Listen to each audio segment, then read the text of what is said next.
Here at Raggedy Hen Farm. I love fall and I love Halloween, and one of the ways that we celebrate Halloween is by baking these great honey cutout cookies. And I know most people are used to a butter or a sugar cookie cutout, but I created this recipe when my kids were young as a way to get a little more flavor and a little less white sugar. There is some white sugar, but it's also got honey, so it's moist. It doesn't have that dry brittle that some sugar cookies do, and we're going to make them today, and I will share my honey cutout recipe with you. One of the great things about this recipe is that you can use it. It's not just for Halloween. Obviously, we use it a lot at Christmas time, and Easter time is another time that we tend to make shaped cookies, and it works really fabulously and it stays moist. Okay, we're going to start with a half a cup of butter. I am using unsalted butter. You could use salted butter. You could use margarine if you needed to, but I think that they're better with butter. Okay, a third of a cup of sugar, that's all. You could use brown sugar with this and it wouldn't affect things at all. I know when you're making like a butter sugar cookie, you need to use white sugar because that's what it's supposed to look like, but you could totally use brown sugar in this. But we are going to use a third of a cup of white sugar, and then an egg. I have the eggs at room temperature. If you're taking it right out of the fridge, that's okay, don't worry about it. And 2/3 of a cup of honey. And I suggest that you use raw, locally sourced organic honey because it has all the good honey stuff in it. The stuff you get in the store sometimes does not have all the great stuff in it that raw honey does. It's been pasteurized and you might not know where it comes from. You can get raw local honey at your farmer's market, at health food stores, and we buy it in bulk, in these big gallon jars, which actually turns out to be cheaper because we use so much of it. We use it in our granola that we make. We use it in cookies. We use it in syrups. Okay, so we've got butter, sugar, egg, honey. Now I'm going to add about a teaspoon of lemon extract.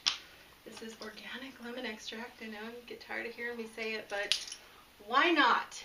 Why not have organic instead of something that you don't know what's in it?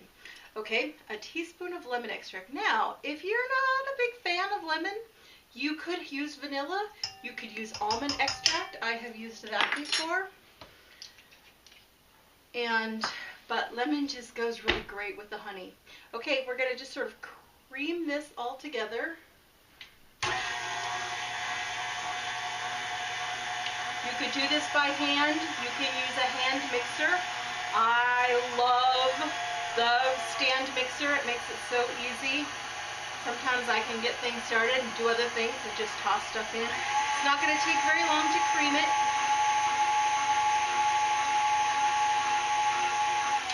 Okay. See, it's all buttery yellow and yummy honey stuff. Now, if you wanted to, you could mix all your dry ingredients separately and put them together, but in the interest of saving time, I don't always do that. If I'm doing a recipe where I'm going to have the dry ingredients and then a liquid and I'm going to be alternating those, then I will mix the dry ingredients together. But with the KitchenAid, it mixes things so well that it's not nearly as important, I don't think, to mix everything in advance. So we're going to add 2 3/4 of unbleached all-purpose flour to this. That's 2.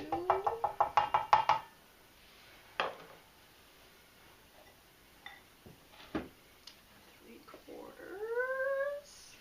That's a half. Okay.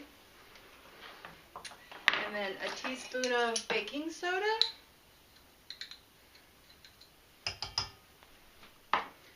Teaspoon of sea salt. That is it. I'll start out on a little low if I get a little over exuberant with the mixer, flour and dust starts to go everywhere. So I try to start out with it on low until it's kind of mixed, and then increase the speed. And this will all sort of come together in a ball as it mixes together.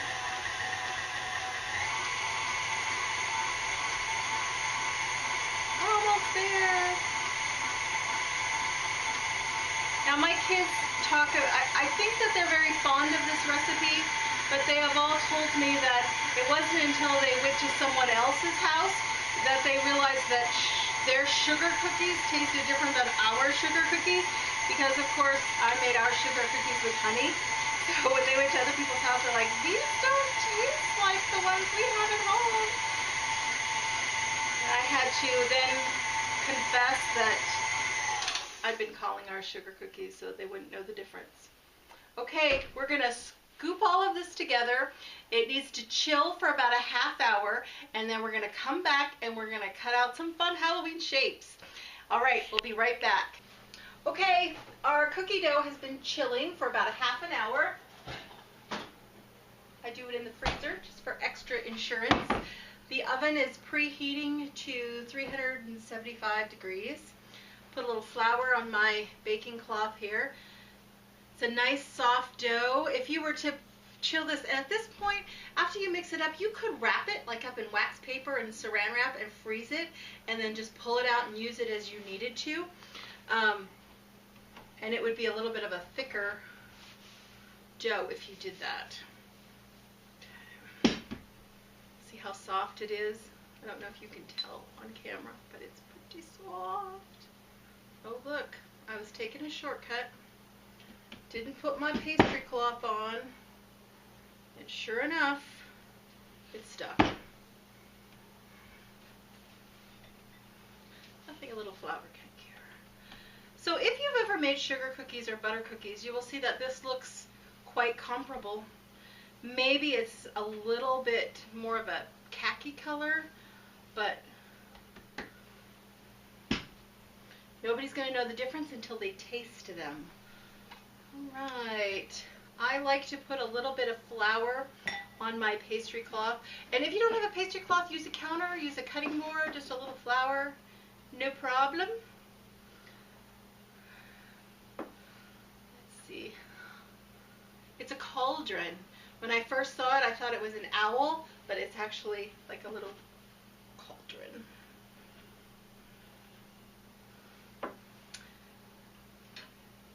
And my favorite look, it's a hen. I know it's not particularly Halloween-y, but how could we possibly make cookies? I'll make 2 of them. 2 Raggedy Hens. So this is where it's great to do this as part of a party, or if you're entertaining kids, you know, anybody, everybody of all ages. To see how I did that? Since it has all those little sharp corners, sometimes the cookie cutters like that, the cookies don't come out so easily, and just a little tap like that will help it to come out, and then you won't lose pieces of the cookie in those tight little corners.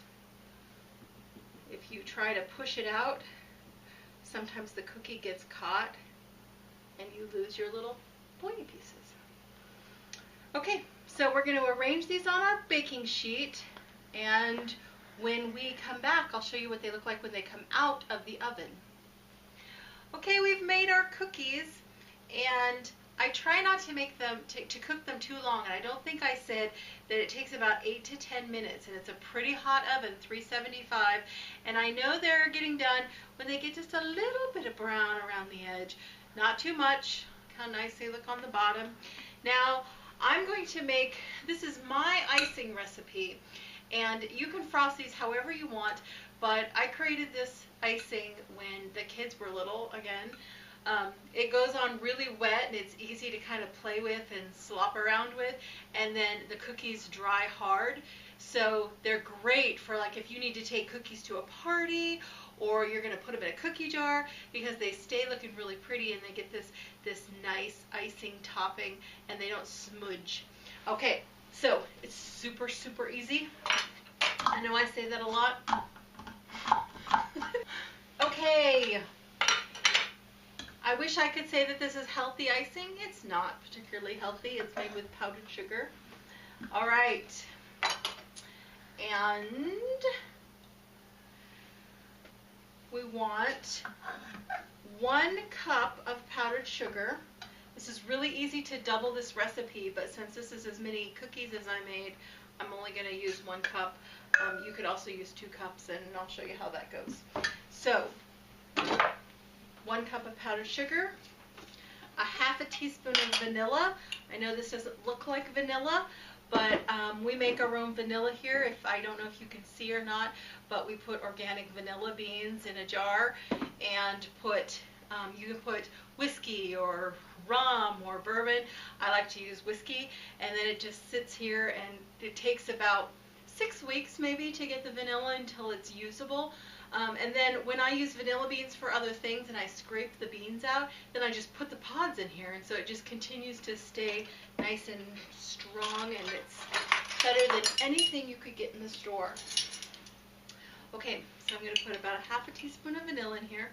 You could use lemon extract, you could use almond extract. It doesn't have to be vanilla, but that's what I'm going to use. And then for the liquid, you can use water or milk or cream.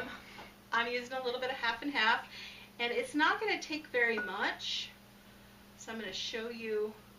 I kind of drizzle it and mix it as I go so I can see what it's going to look like.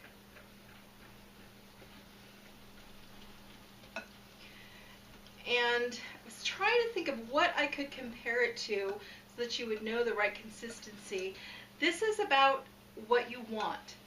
And you'll see that when I drizzle it, it briefly holds the shape, but then it kind of melts in. And it's kind of maybe like a runny toothpaste is kind of the consistency of it. But that's all it is. It's just powdered sugar, a little vanilla extract, and a little bit of milk or cream. And then what we're going to do to color these, I think I'll just, and I know it doesn't look like there's very much, but we're not frosting a cake here. We're just doing cookies. So I'm going to use a little bit of this black. Now, I know that these do not look like the vegetable dyes that you get in the grocery store. These are actually made for decorating cakes and cookies, and you get much truer colors with them. I've got them at like a cake decorating store. You can get them at a Michael's or a Ben Franklin, or even like a fabric store. Sometimes you can find them in the cake decorating section. And I'm going to use a little bit of this black, which is a fun Halloween color. Did not take very much. It just doesn't take very much. And how awesome is that going to be? If you were trying to create a true black from those vegetable dyes that you get in the store, you're not going to get it. You're going to get some sort of a bluey, grayy, purpley color. You won't get a nice black color. And when I use these, I will show you. I will show you how I make it orange with them.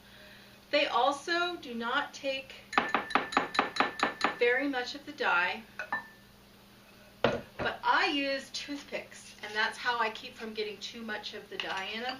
So I'll actually use a little bit of yellow, and it's a gel.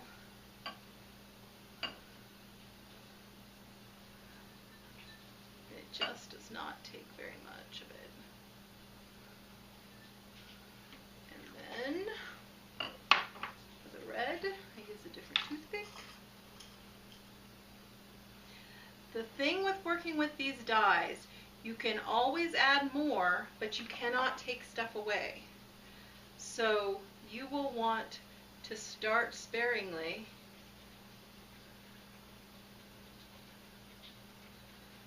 Because you can always add more color if it's too dark. But how awesome of an orange is that? Very awesome. So now we have an orange and a black. Let's frost the bat. Now the reason I have these on wax paper is because it does get a little bit messy, and that way if anything drips off. You could also put a cookie rack over, and that's what I've done when I've had to frost a bunch, like for a school party or a big event that we've done. I'll put a cookie rack, and then the extra icing will drip down and you will never even know that it was there. So these go on nice and smooth. It looks like it's going to be wet.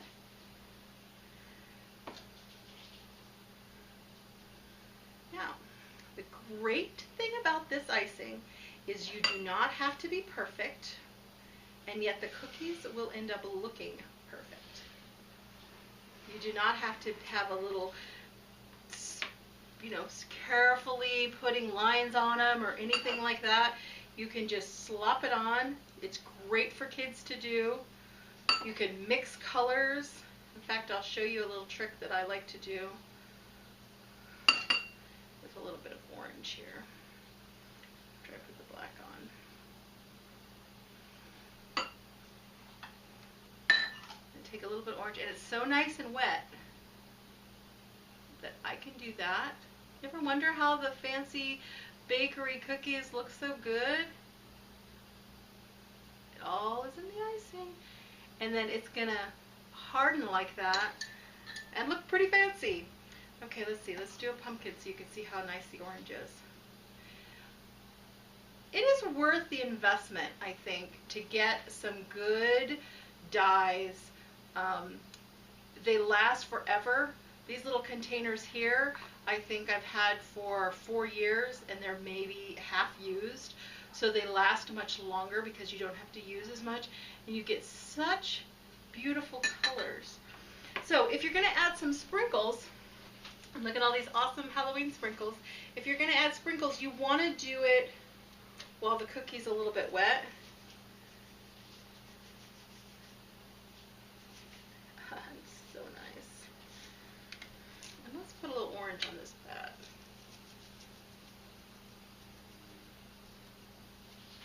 Just a nice little dusting. So you want to do it while it's wet, and then when the frosting hardens, it'll hold that in there. So I'm going to finish frosting these cookies, and we'll come back and show you what they look like when they're all done. Thank you so much for spending the afternoon making cookies with me here in October as we get ready for Halloween. And feel free to try this recipe. You can use it for any holiday or just for fun. And I will see you next time here at the crossroads of urban and farm. Happy fall. Bye.